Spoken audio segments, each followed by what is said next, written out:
Monica never liked Brandy. Monica's very ghetto when it came down to it. We are talking about Brandy, and it's like we're just talking about the impact of Brandy. We're talking about Whitney Houston, then we're talking about the impact, the influence of Brandy. Pop star. And reframing the concept of what a pop star could be. She was like, she's too proper, she's too this, and I think Brandy might have looked at her a certain way a couple of times and looked at her like the little, you know. À une époque, des vocalistes de talent, des performeurs de légende et des hip-hopeux courageux, un monde du R&B en plein renouvellement demandait de nouvelles héroïnes. Elles devaient être belles, talentueuses, jeunes, parce que l'industrie voulait du sang frais, et c'est là qu'apparut Aaliyah. The one who started it all. Aaliyah. Oui, j'adore cette pub. Elle aimait se revendiquer comme étant celle par qui tout a commencé. Mais l'histoire n'aurait pas été drôle si elle n'avait pas eu ses deux rivales. À savoir, à cette époque-là, Baby Aretha, Brandy.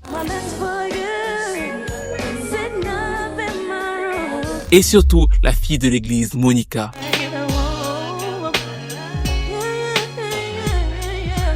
Un casting parfait pour des rivalités qui vont à la fois inscrire le plus gros hit entre deux femmes dans l'histoire de la musique américaine,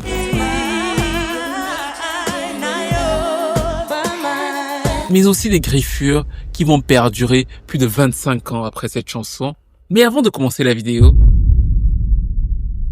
et avant de commencer cette vidéo qui revient sur nos bases R&B, et je peux vous dire la vérité, franchement, j'en avais tellement marre de l'affaire Diddy. Oh my god. C'était devenu un traumatisme pour moi. Même parler du verdict, là, je suis fatigué. On peut retrouver la lumière, revenir sur le R&B, les interviews. Oh, Jairo, you are enough. R&B is enough. You are enough. Et c'est pour ça que je me suis dit que c'est aussi logique qu'on parle de l'anglais. Parce qu'en vrai, vu qu'on fait tout le temps des décryptages de chansons, on les fait très souvent en anglais, on s'améliore sans s'en rendre compte. Christina Miliana es una actriz y cantante que ha éxito múltiplo éxito en la décade 2000. En ce moment sur Fall Date de Kehlani, on sait qu'elle est en train de dire viens chercher tes putains d'affaires. Non, j'ai rajouté putain. Ça c'est peut-être parce que je pense à ouais. Viens chercher tes affaires. C'est pour ça que je suis tombé sur Babel. Franchement, je trouve qu'en ce moment, je perdais un peu mon anglais. C'est-à-dire que je passe ma vie à écouter des interviews, des podcasts. Mais je me suis rendu compte que je perdais un peu mon anglais parce que lors des interviews avec Mariah Carey, Craig David, j'avais toujours mon accent français. Alors, je parlais très bien, ils entendaient très bien ce que je disais. Mais j'avais ce petit truc-là où je me suis dit que il fallait que j'améliore un peu les choses. Et c'est comme ça que je suis tombé sur Babel. Le truc que j'aime avec Babel, c'est que c'est pas juste des mots à répéter ou alors du vocabulaire random. T'as des exercices de prononciation où tu es corrigé en direct, des dialogues interactifs où tu joues des vraies scènes du quotidien. Give me my money, bitch. Give me 15, motherfucker. Et surtout des leçons faites par des vrais profs de langue et pas juste des robots. Et en plus, tout est hyper court, c'est 10 minutes max. Donc tu peux le caler entre deux chansons R&B et les phrases que tu apprends, tu peux directement les utiliser en direct. C'est-à-dire que vous voyez quand on voudra dire que Kelly Rowland, Vanessa Carlton ou alors Taylor Swift, peut-être, oui, on dirait que Taylor Swift méritait mieux que ça. She deserves better than that. Vous allez voir pour ceux qui débutent en anglais que Babel c'est hyper fun, c'est hyper facile. Je suis déjà prêt pour ma prochaine interview avec Mariah Carey. I totally agree with you, Mariah. Et du coup, si vous aussi vous voulez apprendre l'anglais, vous améliorer ou alors reprendre la langue de façon facile et ludique, franchement, allez sur Babel. En ce moment, il y a 50% avec le code de réduction. Ils sont super cool. Et aussi bien pour écouter des podcasts, apprendre du R&B ou alors avoir un bon accent quand tu fais des interviews. C'est un vrai game changer.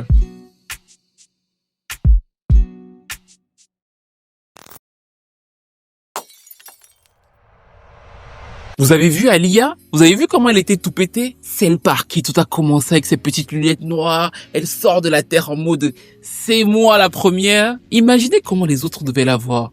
En mode « mais qu'est-ce qu'elle raconte celle-là ?» Parce que oui, c'est l'histoire sans l'histoire qui n'est pas tout à fait vraie. Parce qu'en vérité, si on est tout à fait pointilleux, si on les appelle d'ailleurs jusqu'aujourd'hui la trinité du R&B, aucune des trois n'est la première. La vraie première, celle qui aurait dû lever le doigt en disant « c'est moi ». Je vous laisse le dire dans les commentaires.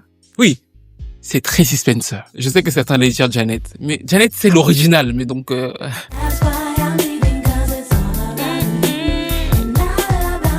J'imagine que là, tout de suite, beaucoup d'entre vous doivent se dire, mais c'est qui cette fille? Vous l'avez jamais vue, vous avez jamais entendu parler d'elle. Et pourtant, c'est sans aucun doute la pionnière des baby R&B stars des années 90. C'est une petite fille qui grandit avec 2 parents, dont l'un musicien, à moitié français d'ailleurs. Et à 7-8 ans, on se rend compte que Tracy est extrêmement talentueuse. Elle a une vivacité à toute épreuve, elle sait chanter, elle pense déjà, alors qu'elle a 8 ans, à diriger ses propres clips. Quand on remonte son arbre géologique et qu'on retourne sur ses ancêtres dans les années 1700, en fait, elle est cousine de Beyoncé. Je ne rigole pas, c'est vrai. Et donc, en fait, Tracy va aller directement à la fameuse émission musicale qui s'appelait Star Church. Star Church, c'est l'émission musicale dans laquelle iront toutes les autres stars qu'on connaît, à savoir Britney Spears, Aguilera, Aaliyah, Beyoncé. Et donc, elle est vraiment, vu que nous sommes en 87 quand il va, la première qui va fasciner tous ces autres petits ados qui vont la regarder. Ils vont la regarder, pourquoi? Parce qu'en fait, elle arrive, elle a du bagou, elle impressionne tout le monde, elle gagne $10 000.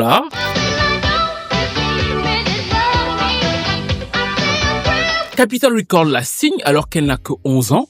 À 12 ans, elle sort son premier album avec des singles comme Symptom of True Love. Et en fait, c'est une fille de 12 ans qui s'essaie à faire des riffs comme Whitney Houston.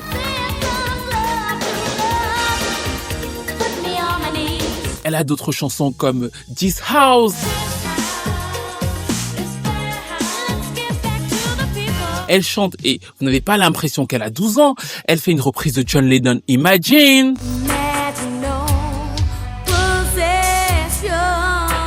Et à partir de ce moment-là, qu'est-ce qu'elle ouvre comme voie dans cette ère un peu R&B New Jack? C'est que l'industrie se rend compte que les petites filles sont rentables. C'est-à-dire que son premier album cartonne, le second aussi marche très bien, avec des titres comme Tender Kisses. Et donc, c'est avec Tracy Spencer que l'industrie se rend compte qu'il y a quand même de l'argent à se faire avec les enfants. Et il y a d'ailleurs un point sociologique super important à comprendre dans les années 90 qui explique précisément la naissance de ces baby stars. Si vous repartez sur les sociétés occidentales des années 80, 60, 70, il y a progressivement une explosion de ce qu'on va appeler l'enfant roi. L'enfant prend des décisions qui vont impacter toute la famille. Avant, ce n'était pas le cas. Ou en tout cas, ce n'était pas le cas de façon aussi claire. Avant, le parent imposait, tu suivais plus ou moins ce que le parent voulait. À partir de la fin des années 80 et au début des années 90, on se rend compte que l'enfant prend de plus en plus d'ampleur. Si tu réussis à convaincre un enfant d'acheter un bonbon, son parent va acheter le bonbon et le parent va peut-être même sucer ce bonbon-là. C'est exactement comme ça que fonctionnent en fait les fameuses baby R&B stars. C'est-à-dire que elles atteignent le petit qui se dit elle est cool, elle me ressemble et tout, mais en même temps comme elle chante comme des adultes, les parents ont de la sympathie pour elle, ils peuvent écouter, mais en fait tu convaincs toute la famille en passant par le bas, et ça s'explique aussi de façon sociologique. Et c'est aussi là que l'apport de R. Kelly sur le R&B est extrêmement important, parce que lui il arrive et révolutionne totalement le genre avec 12 Play, c'est-à-dire que on passe de tout ce qui était R&B New Jack aux prémices du R&B moderne, et comme Tracy Spencer n'arrive pas à faire cette transition, qu'est-ce qui est malsain qui se passe à ce moment-là et qui est une idée de génie musicalement malgré tout? C'est que l'oncle d'Aaliyah, qui est le manager et le producteur de R. Kelly, qui s'appelle Lomberry Ankerson, décide de faire produire à R. Kelly, qui écrit, compose et fait absolument tout, un album pour sa petite cousine qui a 14-13 ans. D'ailleurs, Aaliyah apparaît à 13 ans sur le fameux remix graveleux de Your Body's Calling.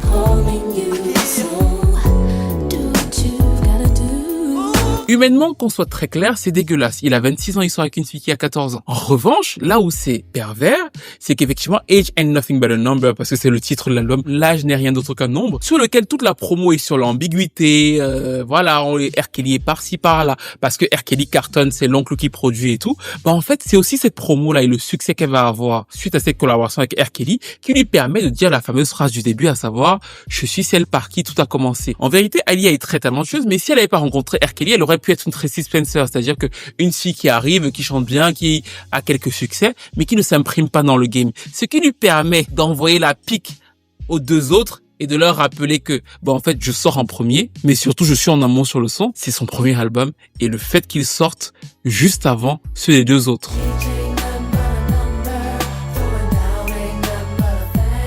Alors, ce qui est intéressant, c'est que l'album d'Aaliyah arrive en mai 1994, et la vérité aussi, c'est que tout le monde avait déjà été signé, à savoir Brandy comme Monica avait déjà été signé, et pour vous dire ce qui est encore plus intéressant, c'est qu'elles avaient déjà eu plusieurs maisons de disques différentes, elles avaient déjà été toutes baladées, et l'album de Brandy était déjà aussi terminé. L'album de Brandy va arriver 4 mois après, en septembre, c'est son album éponyme, lancé par le single I Wanna Be Down.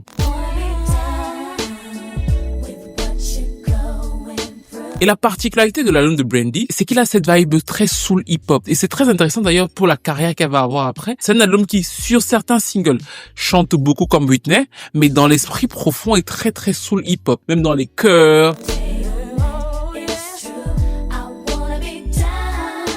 Et la troisième qui arrive donc, c'est Monica, qui elle va arriver avec un R&B beaucoup plus classieux, beaucoup plus classique, même si c'est des producteurs plus modernes. C'est-à-dire que c'est Tim and Bob, Dallas Austin qui travaille avec Monica. Mais Monica, en vérité, se rapproche beaucoup plus de Tracy Spencer que les deux autres. C'est-à-dire que Aaliyah est sur quelque chose de très moderne à la R. Kelly et tout. Brandy est sur quelque chose d'assez moderne avec quelque chose de plus soul quand même. Et Monica est sur quelque chose en mode moi, je sais chanter comme à l'église, je sais pousser vocalement sur du R&B. C'est limite Baby Whitney façon R&B, ce que Tracy Spencer était dans la vibe New Jack, mais de façon beaucoup plus moderne et beaucoup plus assumée parce que vocalement, elle envoie avec des singles comme Don't Take It Personal. Et c'est à partir de là que les comparaisons vont commencer et que les rivalités, ou presque, vont naître.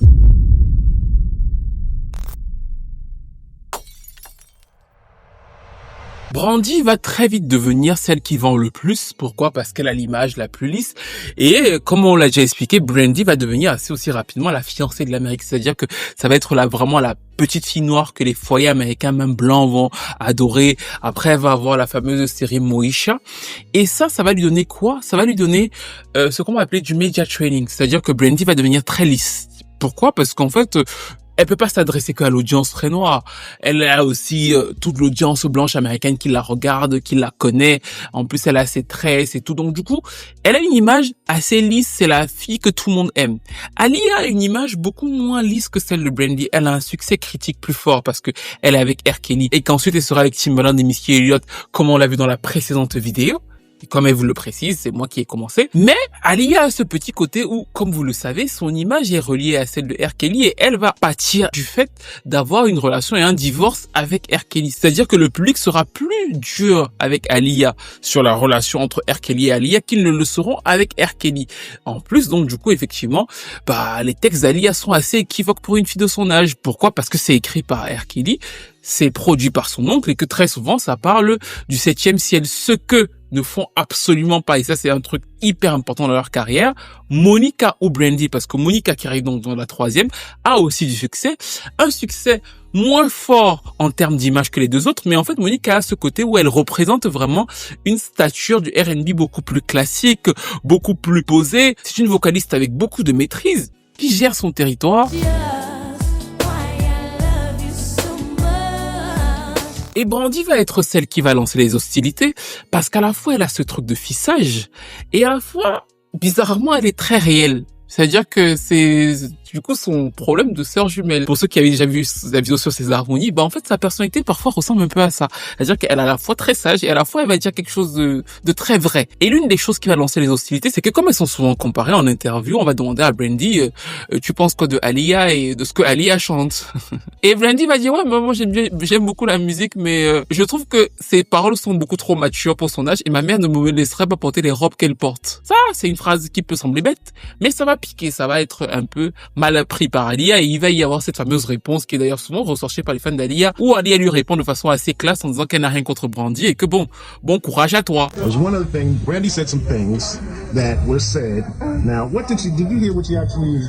I caught wind of some of it, but I don't pay much attention to that. I think there's remark here for all of us. So, good luck, Brandy. Là, vous vous dites, mais du coup, pourquoi la rivalité en continue entre Brandy et Monica, sachant que les hostilités étaient lancées, Aaliyah aurait pu aller arracher les tresses de Moesha. Bizarrement, il y avait beaucoup de respect artistique entre les deux. C'est-à-dire que quand Brandy gagne le Soul Train Award face à Aaliyah, elle la remercie. I want to give a shout out to my girl Aaliyah. I love you, girl. Really, I do. I'm a big fan.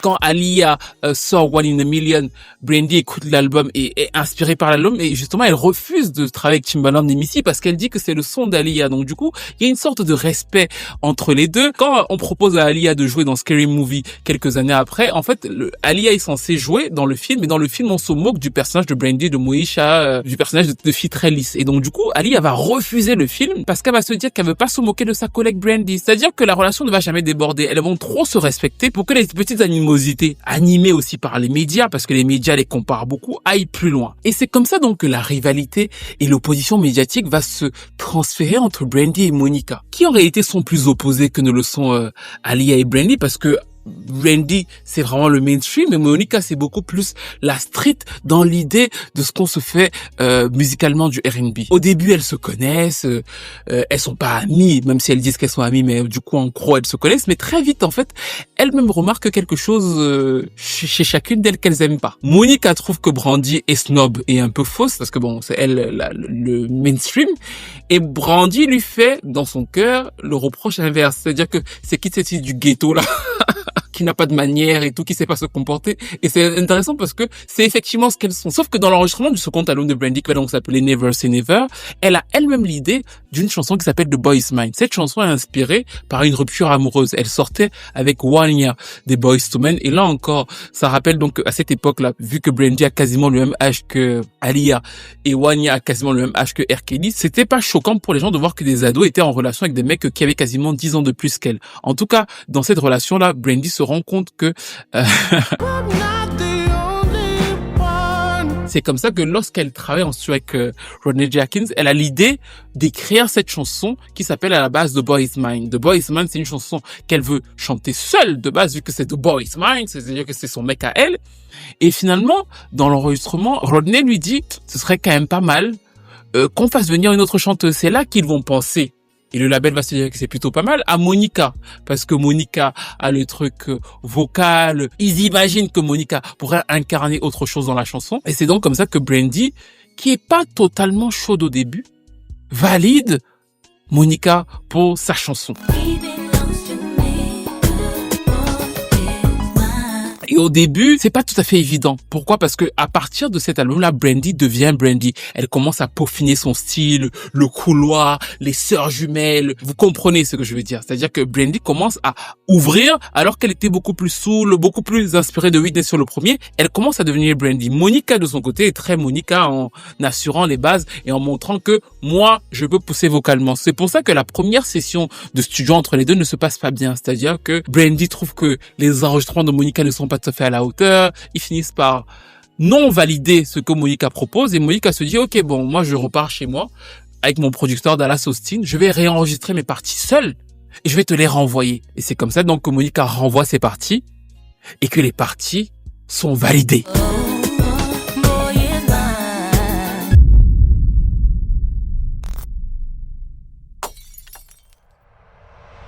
Ok, là vous dites la chanson est terminée, elles vont enregistrer le clip, mais avant, comme vous avez pu le voir, c'était pas facile d'enregistrer la chanson. C'était d'autant moins facile que c'est sans doute The Boy's Mind, l'un des meilleurs duos, voire le meilleur duo entre deux femmes que j'ai jamais entendu en termes d'harmonie vocale. C'est un chef-d'œuvre de tandem vocal. Et je sais que certains vont me dire Whitney Houston et Mariah Carey. Et je pense sans sourciller quels leur sont supérieurs en termes d'harmonie vocale sur cette chanson. Et je sais que certains vont tomber des nues, mais c'est parce que précisément, il ne s'agit pas de démonstration vocale. Il s'agit d'agilité et d'intelligence vocale. C'est-à-dire qu'il faut que je réussisse à démontrer tout ce que je suis capable de faire sans que tu ne bouffes un seul centimètre de mon territoire. Et comme je ne t'aime pas en plus dans la vraie vie, il faut vraiment que je le fasse bien. Et c'est pour ça que l'enregistrement, comme vous l'avez compris, est compliqué. Il est compliqué parce que Brandy veut exprimer tout ce qu'elle est comme Brandy et qu'elle a de plus en plus de personnalité. Et que Monica se dit, attends, meuf, c'est vrai que c'est ton producteur, c'est vrai que c'est Rodney Jerkins, mais attends, moi je viens du ghetto et je dois me montrer qui je suis. Donc en fait, elles vont vivre The Boy's Mind. Elles vont pas simplement faire vivre The Boy's Mind parce qu'elles se battent pour un homme. Elles vont faire vivre The Boy's Mind parce qu'elles ne se supportent pas. La production est exceptionnelle, c'est un mid-tempo. Vous entendez le kick, vous entendez ce snare chaud.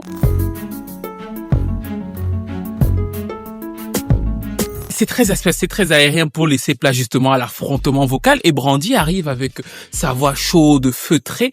Et la particularité du placement de Brandy, c'est que Brandy place légèrement en retard, en mode de, je suis la femme sûre de moi, c'est bon, tout se passe bien dans ma vie. Il y a une espèce de temps de latence dans la manière dont elle place. Et en même temps qu'elle fait ses placements, parce que c'est Brandy, elle s'aide de ses sœurs jumelles. C'est-à-dire que elle fait des placements en mode, je suis sûre de moi, vraiment, c'est mon gars à moi, et j'harmonise un peu pour montrer que moi je suis une petite bourgeoise. Et de l'autre côté, Monica lui répond exactement sur ces terres. C'est-à-dire que moi, je suis une héritière du gospel et Monica est beaucoup plus directe dans la manière dont elle y va. C'est-à-dire que tu veux dire que c'est ton mec à toi, elle est beaucoup plus coup de poing dans la manière dont elle s'adresse à Brandy. Et du coup, ça revient à ce que Monica est effectivement dans la vraie vie. Et effectivement, elle est soit dans les temps, soit si vous écoutez bien légèrement en avance. C'est-à-dire que pour brutaliser un peu l'autre qui est un peu trop en mode je suis sûr de moi.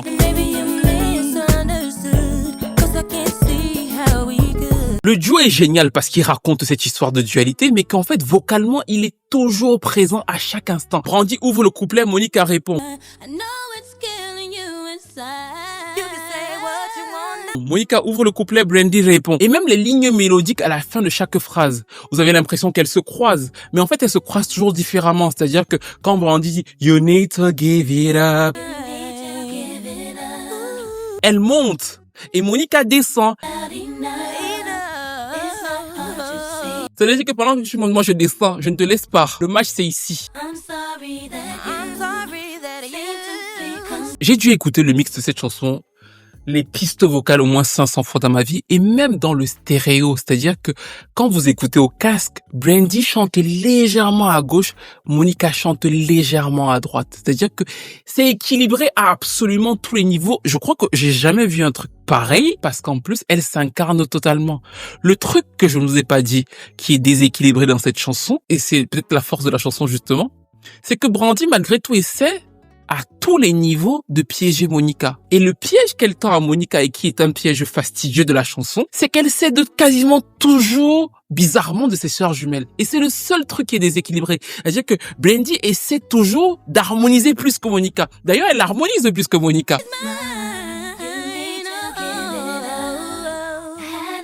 Sauf que, et c'est là que c'est très fort, Monica montre à tous les niveaux que meuf, je suis une guerrière vocale, je suis du gospel. Elle réussit de façon exceptionnelle à exister dans toutes les harmonies de Brandy. Parce que les Brandy et les Boyz II Men aiment piéger les gens en faisant ça. C'est-à-dire que on te donne une chanson, ils sont partout. Du coup, tu n'arrives pas à savoir comment tu te positionnes. Non, Monica lui a dit, je vais exister ici. Après avoir fait un truc pareil, le label est hyper content. The Boyz II Men était pas forcément le premier single, mais il va en radio et à l'époque, les médias parlent de la rivalité constante entre Brandy et Monica. C'est-à-dire que quand la chanson arrive dans les radios, les gens partout disent qu'elles ne s'aiment pas. Et c'est pas une blague parce qu'elles ne s'aiment vraiment pas. Elles ont 19 ans et 17 ans. Vous avez 19 ans et 17 ans, vous venez d'enregistrer un truc pareil, vous devez vous dire franchement ma sœur et tout. Non. L'enregistrement, c'est encore pire. Elles se supportent encore moins. Lors du tournage du clip, elles font le maximum d'efforts pour ne pas se croiser. C'est d'ailleurs pour ça que l'idée va venir au réalisateur de les séparer. Vous les voyez quasiment rarement ensemble. C'est aussi parce que ça ne se passe pas bien au début dans les enregistrements. Ça va. Et à un moment donné, quand elles sont en train de faire les Not Yours, You're Mine, Brandy met un peu trop son doigt sur la tête de Monica et Monica la repousse. Rien que ça, ce petit truc-là fait en sorte que on les resépare et elles n'apparaissent ensemble que vers la fin du clip quand il faut rencontrer le mec à la fin. Après ça, tout le monde rentre chez lui, la chanson va en radio et ça devient donc cet immense succès. Tout l'été 88, partout dans le monde, ça cartonne. Elles atteignent 13 semaines en tête des charts aux États-Unis. Jusqu'aujourd'hui, aucune chanson avec deux femmes n'a eu autant de succès aux États-Unis. Donc du coup, c'est exceptionnel, mais c'est très difficile pour le label de faire la promo de la chanson. C'est-à-dire que elles veulent pas faire de promo, elles veulent pas se rencontrer, elles veulent pas se parler. Et comme en plus, du coup, c'est des grosses stars chacune et qu'elles sont un peu des enfants, on n'arrive pas à les réunir jusqu'au fameux VMAs. Un peu de promo pour la chanson qui est un succès, mais on se dit, si elles font un peu de promo, ça va aller encore plus loin, donc pourquoi pas. Et lors des VMAs, elles sont en train de faire les répétitions. Et l'ambiance est toujours très froide et tout. Et Brandy fait une mauvaise blague à Monica, enfin une blague que Monica n'apprécie pas, et une deuxième fois, lors de leurs échanges sur Not Yours But Mine, et je ne suis vraiment pas en train de rigoler, elle lui remet la main sans faire exprès sur le visage, et c'est donc là que Monica va faire ressortir son côté véritable ghetto en elle, et elle va la frapper. First time they actually saw each other to do it was, I think it was American Musical was or something.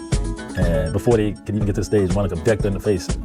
It popped in the face backstage. Brandy va aller vers ses managers, parce que Brandy c'est fille de l'Amérique, quoi, c'est petite fille sage, donc du coup, elle ne va pas réagir par des coups. Les producteurs vont venir tout de suite les séparer, Dallas Austin, Rodney Jerkins, et on va les convaincre malgré cette bagarre d'aller chanter ensemble, ce qui est marrant d'ailleurs parce que la prestation est très froide, mais vocalement exceptionnelle. Elles chantent toutes les deux très bien, elles se comprennent vocalement. Quand elles sortent de là, vous imaginez bien qu'aucune ne veut plus jamais entendre parler de l'autre, c'est-à-dire que c'est la guérilla avec un titre qui cartonne partout dans le monde, vu qu'elles en sont arrivées aux mains, et que Monica a même eu du mal à s'excuser. Pour Brandy, Monica c'est la cochonnière, pour Monica, Brandy c'est une imbécile qui se prend pour ce qu'elle n'est pas. Donc en fait, les rapports sont hyper froids. Mais Brandy sort son album Never Say Never, qui va avoir d'autres hits comme Almost Doesn't Count, Top of the World. Elle va faire 16 millions d'exemplaires dans le monde, donc elle confirme sa stature avec le son qu'elle va introduire, celui de Rodney Jerkins. Et Monica va faire le coup de PUT ultime qui va sceller leur rapport en réalité.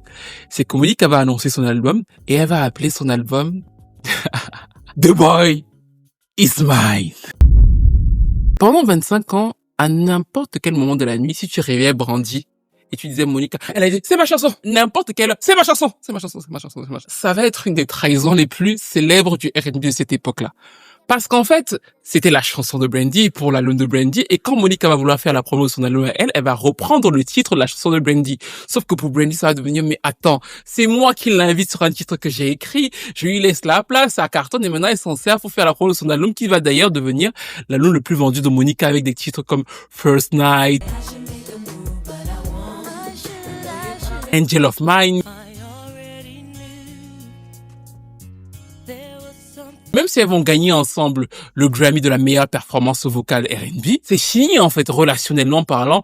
Aucune ne veut plus du tout entendre parler de l'autre. Et leur fanbase, parce que les fans de Brandy s'appelaient les Stars et les fans de Monica s'appelaient les Doves, parce que c'est pas aujourd'hui qu'on connaît les fanbase artistes, en fait vont se détester pendant très longtemps. C'était très difficile d'aller sur un forum de fans de Monica et de parler de Brandy. Ils détestaient Brandy, c'est super intéressant justement pour tout le truc des harmonies. Alors là, ils nous emmerdent et tout.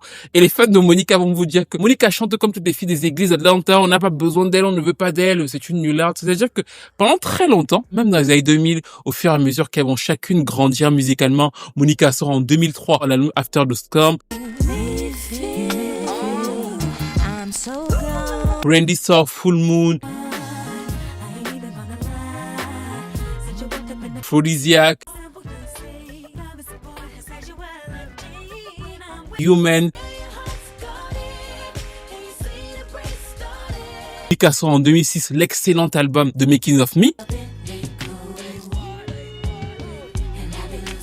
Elles vont garder, et c'est ça que je trouve super intéressant dans leurs deux carrières, leurs deux fonctions. Brandy a toujours ce côté, j'évolue sur le son, j'évolue sur les harmonies, je me recherche, je me restructure, j'essaie d'aller encore plus loin sur ce que j'ai fait la dernière fois, ce qui va la définir et qui fait en sorte que elle a une legacy beaucoup plus grande dans le R&B que celle de Monica. Monica va avoir ce que moi j'appelle la gardienne du temple. C'est-à-dire que Monica, travaillant souvent avec des producteurs comme Jermaine Dupri, B. Cox, va avoir des tubes beaucoup plus R&B, beaucoup plus affirmés sur sa base, qui vont lui permettre de se maintenir sans avoir toujours la grosse exposition que Brandy va avoir. Et d'ailleurs, dans les années 2010, c'est plutôt Monica qui va faire un comeback gagnant avec l'album Still Standing.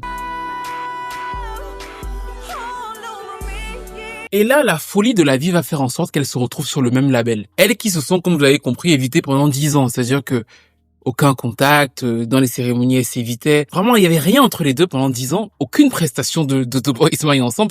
D'ailleurs, pendant très longtemps, Brandy ne chantait même pas The Boy Is Mine. Donc, c'était vraiment en mode, comme celle-là a voulu l'apprendre, qu'elle garde ce truc. Mais c'est ma chanson. Quand elles se retrouvent sur le même label, en fait, elles rapportent de l'argent à la même équipe. Donc, RCA qui a Monica et qui vient d'avoir Still Standing, a désormais Brandy qui va sortir son album 211. Et comme ils ont les deux artistes, ils ont l'idée de les faire collaborer ensemble. Et l'idée part de se dire que à l'époque, elles ont fait un duo sur la rivalité. Cette fois, elles vont faire un duo sur la solidarité féminine. Elles seront deux femmes qui vont chasser le mec de la maison. Et Monica décide tout de suite, vu qu'elle sort son album New Life, que ce sera dans son album elle New Life. Brandy est frustrée par la situation, mais elle ne le dit à personne. C'est-à-dire que elle voudrait que ce soit une chanson plus contemporaine, c'est-à-dire qu'elle voudrait que ce soit du Brandy, mais elle est piégée parce que Monica vient d'avoir un succès sur le label et elle vient d'arriver. Donc du coup, quand on lui demande, dans les interviews qui vont sortir juste après la chanson, on voit encore une fois ce que je viens de vous expliquer. Quand Monica parle, Monica dit moi j'étais d'accord au début, j'ai dû convaincre Brandy. Brandy dit non, moi c'est moi qui étais d'accord, c'est toi qui... En fait, elles ne s'entendent absolument sur rien. Mais c'est des collègues de travail qui viennent au travail parce qu'on leur a demandé de venir au travail et donc de chanter une chanson qui s'appelle It All Belongs to Me, qui avait été choisie par Monica et qui a été écrite par Rico Love. It All Belongs to Me, c'est un titre que Rico Love avait écrit pour R. Kelly. R. Kelly n'a pas reçu la chanson et c'est comme ça donc qu'il l'a redirigé chez Monica. Monica l'a reproposé à Brandy et franchement, le titre, encore une fois, je trouve qu'on retrouve, même si c'est clairement moins incroyable que sur le premier, toute leur alchimie vocale. Moi, quand elles ont sorti ces chansons, j'avais dit à mon pote qu'en fait, elles sont faites pour chanter ensemble. C'est très bizarre parce que elles sont très différentes. Mais en fait, elles arrivent justement parce qu'elles sont très différentes à comprendre comment l'une fait et à se suivre. Et c'est pas des filles qui sont seules dans l'industrie, elles ont déjà eu beaucoup de collaborations avec d'autres personnes. Mais quand elles se retrouvent, vous retrouvez cette alchimie qu'on retrouve sur It All Belongs to Me vocalement, même si pour moi la chanson est véritablement en soi moyenne. C'est que le public aussi va trouver, c'est-à-dire que il va y avoir un buzz, une euphorie, Brandy et Monica sont de retour. Quand les gens vont écouter la chanson, même la référence au MacBook, les deux réunis pour chasser le mec. Moi, je me rappelle que dans les commentaires de la chanson, quand elle venait de sortir, leurs fans se battaient et les commentaires étaient très drôles parce que les fans de Brandy attaquaient les runs de Monica et les fans de Monica attaquaient les harmonies de Brandy. Mais même sur ça, ils se suivent jusqu'au bout. C'est-à-dire que je me rappelle que vers la fin, il y a le run de Brandy là qui va vers le haut. Et Monica lui répond vers le bas. Jamais elle ne se lâche, toujours très très pointilleuse.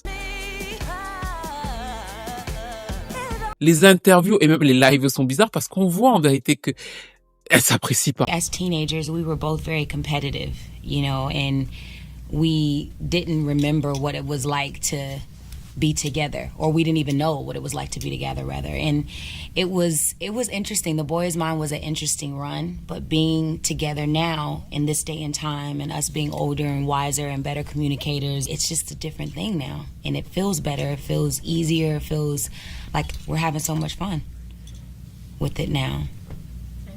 Yeah, I agree. I agree in a lot of ways because for me, I've never competed with anyone else. I was always told things that supposedly came from her or other people.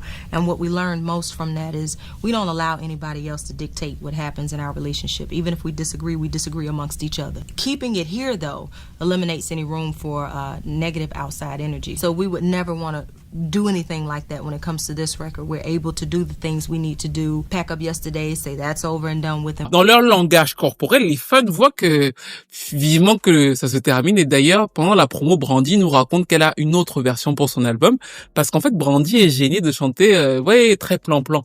Elle veut aller plus loin dans son son et tout. Elle aimerait choisir en vérité musicalement ce que ça va donner. Donc elle nous dit qu'elle a une version qui va sortir dans son album.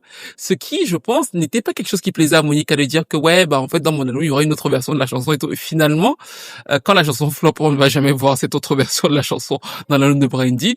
Et elles vont se séparer un peu en queue de poisson. Rico Love va un peu clore l'affaire en disant que il aurait aimé que ce soit plus, que ça fasse plus, mais que c'était peut-être un peu trop de pression pour chacune d'entre elles. New Life de Monica va sortir, il va pas marcher. Brandy va sortir son album 211, qui lui aussi va pas être un gros succès, même s'il va y avoir le fameux single avec Chris Brown. Dans un monde parfait, chacune aurait pu retourner à sa vie. Et voilà, quoi, c'est bon, on s'entend pas, on s'aime pas, on passe à autre chose. C'est ce qui aurait normalement dû se faire. Surtout qu'elles ont de grosses carrières toutes les deux. Enfin, elles sont des pionnières dans leur genre, elles font des tournées qui sont remplies. Enfin, si on s'entend pas, on s'aime pas, on n'est plus obligé de chanter The Boys Mind, vu qu'en plus on est capable, en tout cas Brandy est capable de sortir The Boys Mind de sa setlist de concert. Donc partant de là, pourquoi on s'emmerde? En 2016, un fan de Monica va demander à Brandy sur les réseaux parce qu'il y a toute une émulation autour de sa chanson Sogon. Hey girl, get your own man, leave mine alone. Les gens reprennent sa chanson Sogon Challenge, vous vous en souvenez peut-être. Il rappe dessus, plusieurs artistes et tout. On demande à Brandy, sa pote, que mais ce serait cool que tu ailles remixer aussi. Brandy répond Child By en mode hey, vas-y, dégage. Ça ne plaît pas à Monica qui voit. Et ce qui est super intéressant, c'est qu'elle se voit bien. Donc Monica répond dans une interview de façon plus diplomatique, parce que ce qui est aussi super intéressant dans cette période-là, c'est que Brandy, quand elle avait beaucoup d'expositions, était très sage, très lisse. Quand elle va avoir dans sa période 2010 l'amour d'exposition, elle va être beaucoup plus brutale, surtout qu'elle joue un personnage à la télévision américaine qui s'appelait Chardonnay. C'est un personnage ghetto et elle va souvent reprendre ces expressions de ce personnage du ghetto. Monica, de son côté, ayant appris à devenir plus sage, va être plus sage devant les médias. Donc c'est Monica qui va dire dans les médias, ouais, mais moi j'ai que de la positivité pour elle, voilà. Pourquoi est-ce que ça se passe comme ça? Je sais pas pourquoi. Voilà, mais en tout cas, moi je lui envoie de la positivité. Ensuite, on va tomber dans ce que moi j'ai appelé le burlesque. Brandy et Monica vont se débattre à chaque fois qu'elles pouvaient dans les commentaires sur Instagram, sur The Shade Room, sur n'importe quoi. L'une des fois les plus célèbres, c'était pour savoir qui était la vraie héritière de Whitney Houston. Monica va dire que Whitney était sa marraine, sauf qu'officiellement, Whitney était la marraine de Brandy. Alors, Whitney aimait bien les deux, mais Whitney avait ce côté marraine pour Brandy.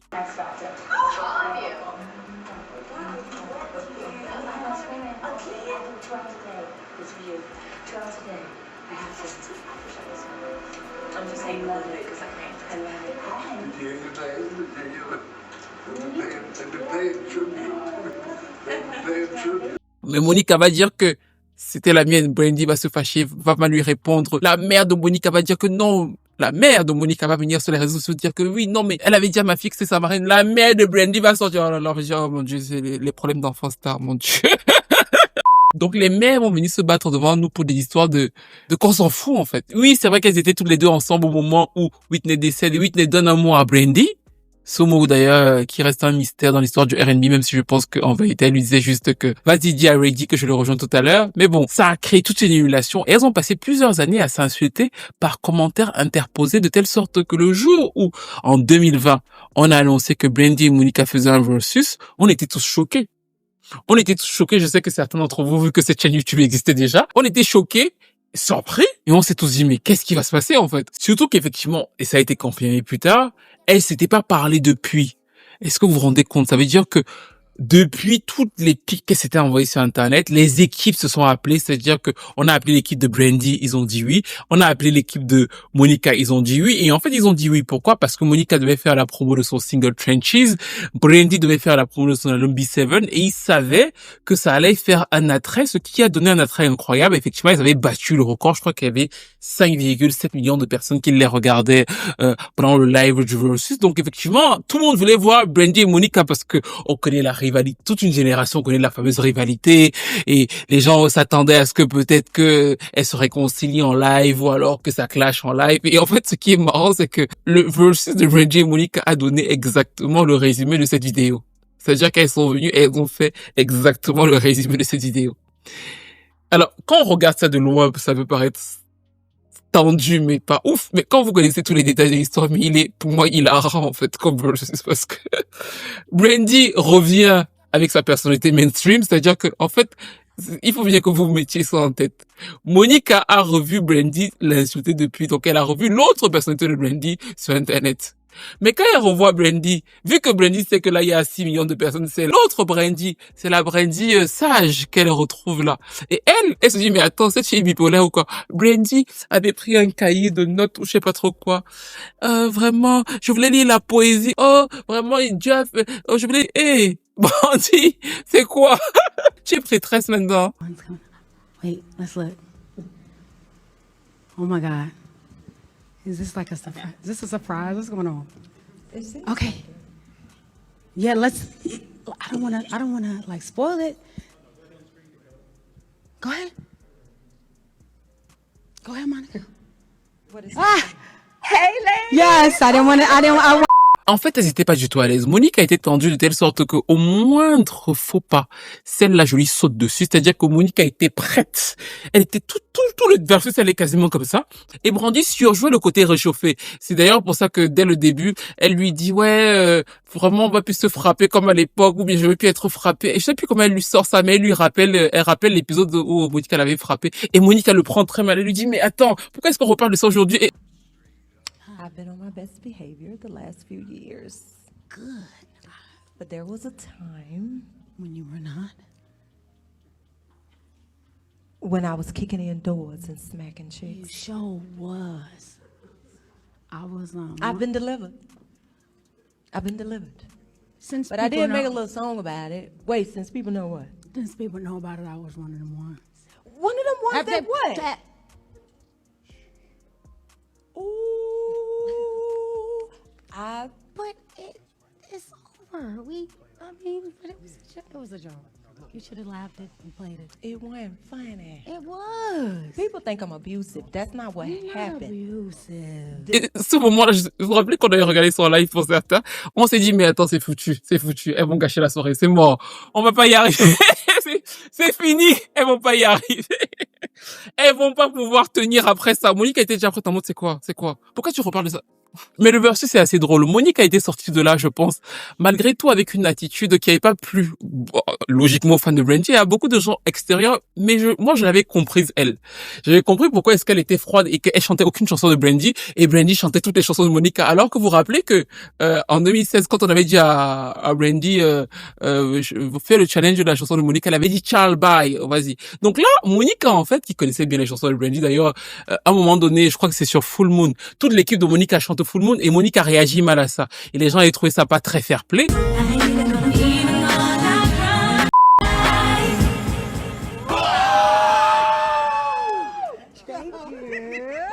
Parce que Brandy, elle chantait toutes les chansons de Monica. Mais moi, j'avais compris pourquoi Monica était comme ça. Parce que Monica se disait, mais elle, là, quand on est sur les réseaux sociaux, elle me clash. Maintenant, ce soir, elle est toute douce et tout. Qu'est-ce qu'elle me prépare? Et à la fin, on a quand même, bien sûr, le grand moment super gênant. Qui est The Boy Is Mine, que Monica va refuser de chanter. Enfin, c'est très gênant d'ailleurs parce que Brandy rappelle une énième fois au monde, parce que en fait c'est très marrant. Brandy va jouer tout le truc, l'apprentissage, mais à la fin elle va rappeler au monde que c'était ma chanson. You know his name. Oh yeah, definitely. I know his name. Et ça gêne Monica qui ne veut quasiment pas la chanter. La fin est un peu en queue de poisson, mais ce qui est cool pour elle, c'est que toutes ces subtilités de leur personnalité ne vont pas compter pour le public parce qu'ils vont aller acheter les singles de Monica en masse. D'ailleurs, c'était les subtilités de leur carrière. Brandy, c'est une vendeuse d'albums. Monica, c'est une vendeuse de singles. Et on le voit très facilement. C'est-à-dire que Monica va vendre beaucoup de singles. Brandy va très bien vendre ses albums cette semaine-là. Et elles vont comprendre, je pense, avec la maturité et après cette soirée-là que, en fait, elles ont beaucoup plus à gagner en étant ensemble, même si elles peuvent pas, en étant collègues, que en finalement se chamaillant tout le temps. Et c'est à partir de là que les rapports vont s'apaiser, elles vont s'appeler pour pouvoir parler. Et progressivement, souvent on va voir leurs enfants sur Internet, parce que maintenant ils ont de grands enfants. Monica a encouragé la fille de Brandy. Brandy des fois a envoyé 2-3 big up à Monica. Monica justement va commencer à mettre souvent, c'est ça qui m'avait fait rigoler, parce que elle va commencer à mettre maintenant les albums de Brandy en story, chanter les chansons de Brandy. Je me suis dit, dans le jour du versus tu avais oublié, maintenant tu les connais. C'est ridicule tout ça. Et progressivement, les rapports vont un peu se réchauffer. Et l'an dernier, lorsque Ariana Grande a été accusée d'avoir repris le mec d'une dame sur Internet, elle va sortir la chanson The Boy Is Mine, qui était d'ailleurs un peu marrante parce que elle a fait exactement ce que Alicia Keys n'a jamais pu faire, à savoir quand t'accuses de prendre le mec de quelqu'un, le public se retourne contre toi et tu l'assumes totalement finalement sur une chanson qui dit le mec est à moi. La chanson sort et elle va appeler Brandy et Monica pour le clin d'œil de l'histoire, pour le remix de la chanson. Les deux vont accepter et elles vont donc remixer la chanson d'Ariana Grande. Et franchement, je vous conseille vraiment d'écouter Brandy et Monica sans peut-être, je sais que ça va vous paraître relou, c'est pas votre taf, mais sans beat. Écoutez les pistes vocales. Parce que je ne comprends pas comment est-ce qu'elles arrivent à aussi bien se comprendre vocalement, en étant aussi différentes. Et Brandy a encore une capacité d'adaptation. Monica, en vrai, souvent, elle peut paraître un peu paresseuse quand elle est avec d'autres personnes. Là, Enfin, hormis Keisha Cole, parce que Keisha Cole, elle l'a fait, c'est correct. Mais là, en fait, elles connaissent parfaitement leur voix, en fait. Et c'est très agréable, justement, de les entendre chanter ensemble parce que, justement, chacune sait comment poser pour que l'autre soit à la fois très bien entendu et pour que j'existe de mon côté. Ce qui est pas facile, encore une fois, pour Monica avec une Brandy. Le titre va être un petit succès pour elles parce que je crois qu'elles entrent quand même au Hot 100 américain, ce qui leur était pas arrivé depuis plusieurs années parce que là, elles ont quand même à 30-35 ans de carrière. C'est ouf parce qu'elles ont commencé quasiment à 10 ans. Donc, elles ont 45 ans environ toutes les deux. Et quand elles vont être nommées au Grammy Award, ça va être marrant parce que dans leur carrière, elles ont un seul Grammy Award. Le Grammy de The Boys Mine. Aucune des deux n'a eu un Grammy en solo. Et donc, le fait d'être renommées au Grammy Award toutes les deux, ça va créer une sorte de buzz. Et je pense que leurs équipes à ce moment précis vont se dire, bon, il y a toujours du buzz quand vous réunissez, il y a toujours quelque chose, il y a toujours même du succès single, donc ce serait cool que vous fassiez une tournée. Et c'est donc pour ça que là, d'un coup, on les a revus, comme peut-être beaucoup d'entre vous les avez revus, d'un coup refaire de la promo, beaucoup de promos ensemble, beaucoup d'images pour la tournée, qu'elle lance une tournée des stades aux États-Unis avec Kelly Rowland et Mooney Long en première partie. Et encore une fois, j'ai vu beaucoup de fans, c'est en général les fans de Beyoncé qui ont eu l'impression que Kelly Rowland en première partie de Brandy et Monica, c'était pas prestigieux pour Kelly Rowland, mais alors que c'est, je pense, un des meilleurs coups de sa carrière. Mais je pense que c'est parce qu'ils ne comprennent pas la carrière de Kelly Rowland. Brandy et Monica sont des icônes du R&B, en fait. Je veux dire, Beyoncé, avec tout le respect, n'a pas un album aussi vendu que Never Say Never de Brandy. Je veux dire que Kelly Rowland n'a jamais fait de première partie de Beyoncé. C'est tout à fait logique que ce soit big pour elle de faire une première partie de filles qui ont au moins 5 ou 6 albums, minimum disque de platine aux États-Unis, elle qui n'a pas de disque d'or. Ouais, ce que je veux dire, c'est, oui, les Destiny Child, mais personne n'achète Kelly Rowland pour les Destiny Child. Donc, en fait, je comprends pourquoi c'était beau et je pense qu'on va la voir dans les heures à venir sur scène introduire. Et vu que c'est des stades, c'est génial de voir des femmes, en fait. Moi, ce que j'ai trouvé cool dans la tournée, au-delà des oppositions, justement, qu'ils ont voulu mettre, c'est le fait que ce soit des femmes qui font aussi une tournée commune des stades. Souvent, les hommes le font, mais c'est très difficile de faire des tournées communes de femmes. Et c'est pour ça que j'espère vraiment qu'elles vont arriver au bout. Dans des stades aux États-Unis, c'est très compliqué de les réunir, les femmes dans le R&B. Surtout que, il faut vous rappeler que ça n'a pas été facile. C'est le frère de Brandy qui, à la base, avait dit à Brandy, ce serait cool que je fasse une tournée avec Monica. Et il avait dit à Monica, justement, que tu devrais faire la première partie. Et Monica savait ulcérer Monica et les fans de Monica en disant que quoi? Monica va faire la première partie de Brandy et les fans de Brandy ont dit que bah oui, logique, enfin, vous voulez qu'elle fasse quoi d'autre? Et par contre, la promo est faite à l'américaine, c'est-à-dire que tous les spots télévisés, elles ont plusieurs publicités. Et d'ailleurs, la publicité de Ducking aux États-Unis, quand elles disent Not yours but mine, ça fait référence justement au fait que, vous savez, quand Brandy a frappé Monica, et je me suis dit, les Américains, ils sont vraiment forts. C'est-à-dire que c'est à la fois la référence à la chanson, mais c'est aussi au moment où Brandy frappe Monica. This is mine, right? I gotta be honest. I thought it was mine. Not yours. But mine. We're not doing this again. You're right. We are not. Can somebody get us a cereal and milk latte, please? Oh, yeah. When two great things come together, it's harmony. Dunkin' cereal and milk latte. Available now. Et je pense qu'ils réfléchissent à ce que RCA voulait déjà faire à l'époque, c'est-à-dire que RCA voulait leur faire un album en commun. C'était déjà l'idée de base de RCA de faire un album en commun de Brandy et Monica et de faire une tournée derrière. Là, il y a la tournée derrière. Je pense que ils vont sans doute essayer de refaire une chanson. Moi, je n'aimerais pas. En fait, je n'aimerais pas parce que je pense que Monica, sans label, parce que Monica n'est plus en major, n'a pas bon goût musicaux. Mais ça, c'est pas contre elle que je le dis. C'est parce que je me rends compte que depuis 15 ans, là, depuis qu'elle est plus en major, c'est quand même moins bon. Et je me dis, j'ai peur que ça ne fasse que entacher leur relation parce que Brandy va prendre le lead musicalement, mais Monica ne voudra pas. Enfin, je n'aimerais plus d'autres chansons, mais j'imagine que si la tournée marche, il y aura forcément d'autres chansons. Mais nous arrivons donc à la fin de cette analyse sur la rivalité historique entre Brandy et Monica qui part de petites choses, de rien du tout, et qui a traîné pendant 30 ans, qui leur a permis de faire une chanson incroyable. The Boys Mine, encore une fois, pour moi, c'est le meilleur duo féminin. Je dis bien vocalement, je connais pas d'autres. Et il a une inspiration de fou parce que beaucoup de chanteurs, de chanteuses vont souvent vous revenir sur ça. D'ailleurs, quand en général deux chanteuses dans le R&B chantent ensemble, elles vont souvent vous faire des références à The Boys Mine. Je rappelle même que il y a une chanson d'Amel Bent et de Vita que j'adore. Et quand Vita l'a sortie, ça s'appelle Avant toi. Et je me rappelle que Vita, je l'avais eu en interview, elle m'avait dit, j'ai essayé de faire un The Boys Mine un peu plus mature.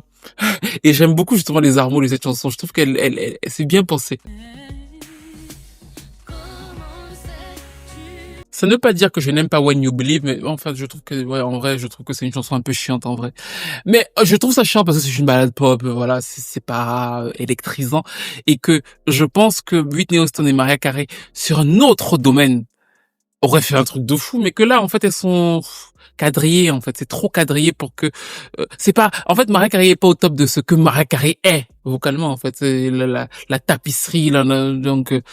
moi, je suis pas impressionné par ça. C'est vraiment trop, ouais, vas-y, l'art moyen, prince de l'Égypte et tout. Je préfère même vocalement Whitney Houston et Deborah Cox sur Same Script, Different Cars.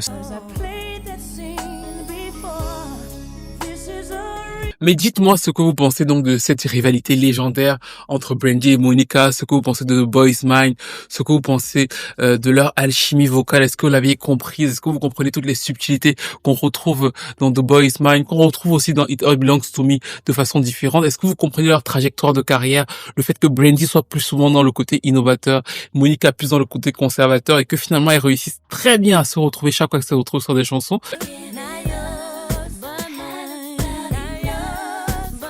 Est-ce que vous comprenez aussi la place qu'Ali a tenue dans cette émergence du R&B des années 90, tout le fait que ce soit en fait, quand on repart sur l'histoire des enfants, en fait, c'est-à-dire que c'est vraiment des petites filles qui ont réussi à marquer de façon très tangible l'histoire du R&B et qui encore 30 ans plus tard sont encore dans le game. Bah, bien évidemment, elles peuvent pas faire face à des Summer Walker ou alors des SZA dans les charts, mais elles vont devenir des legacy acts et les legacy acts vont en tourner et le marketing autour de cette tournée-là est établi aussi, selon moi, parce qu'elles sont des rivales. Je pense que si Brandy et Monica s'étaient super bien entendues, je suis pas sûr que ce serait aussi historique. C'est-à-dire que je pense pas que The Boys Mind aurait le même impact historique. Ce serait le même tube. Mais si c'était des filles qui s'aimaient bien, qui collaboraient souvent ensemble, je pense que l'impact aurait diminué. Mais le fait qu'on sache que à tout moment ça peut démarrer et l'une peut prendre le pas sur l'autre, je pense que ça en rajoute le côté d'aller les voir, et c'est bizarre parce que en vrai le clash n'aurait pas dû exister, mais je pense que ça en rajoute du côté historique et c'est pour ça qu'elle peut faire des stades ou des arénas aux États-Unis aujourd'hui sur une tournée pareille, parce que le R&B des années 90 en vérité, des fois ils doivent être à 5-6 pour faire de grandes salles. Le fait que là elles soient deux plus Kelly Rowland et Bonnie Long vient aussi du côté historique autour de leur rivalité. Mais que pensez-vous de cette rivalité? Est-ce que vous êtes plutôt donc du coup Team Monica ou Team Brandy? Est-ce que dans la chanson vous êtes Team Brandy et Team Monica? Et est-ce que dans la vraie vie vous êtes Team Brandy et Monica? Laquelle vous choisissez? Laquelle vous sied le plus? Le côté bourgeoise, sage, mais en même temps parfois un peu piquante de Brandy, ou le côté ghetto, franche de Monica, qu'on retrouve aussi très bien dans les chansons? Dites-moi tout ça dans les commentaires. Bien sûr, n'hésitez pas à liker, à commenter, à partager, et je vous retrouve très vite pour une nouvelle vidéo. Bye, Stevie. Bye. La tournée a commencé, c'est Kelly Rowland qui ouvre. Elle a d'ailleurs remercié le public parce que ça faisait 14 ans qu'elle n'avait pas fait de tournée, ce qui confirme ce que je vous ai dit, c'est-à-dire que Kelly, c'est pas du tout un gros nom en tournée. Je trouve d'ailleurs que même scéniquement, ce fut un peu compliqué selon moi pour elle. En tout cas, Brandy et Monica ont fait une entrée qui ressemble un peu à Michael Jackson et à Whitney.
Il y a pas mal de débats autour du préenregistré, de pas de préenregistré. Les fans de Brandy et de Monica se battent de fou sur Internet. Au point, il y a plusieurs posts qui leur demandent de se calmer. C'est d'ailleurs marrant parce que leurs fans ont quand même, je pense maintenant à la trentaine, voire à la quarantaine, de les voir se battre autant, de savoir qui est la meilleure des deux, c'est ridicule. Surtout que le truc qui est drôle, c'est qu'elle donne vraiment l'impression pour le coup d'avoir trouvé une alchimie. Moi, ce que j'ai beaucoup aimé quand j'ai regardé la setlist, c'est que je pensais qu'il y aurait eu la partie Brandy, la partie Monica, et on se retrouve pour chanter The Boy Is Mine.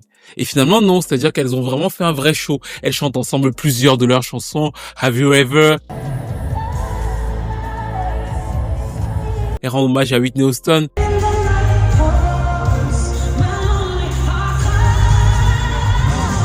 C'est vraiment intéressant de voir qu'elles s'amusent même. Il semble y avoir une complicité. En tout cas, c'est tout ce qu'on leur souhaite, que ça continue comme ça jusqu'au bout, parce que, encore une fois, c'est un gros succès pour elles. À ce stade de leur carrière, de remplir des salles de 20 000, 30 000 personnes. Très peu d'artistes de leur génération le font.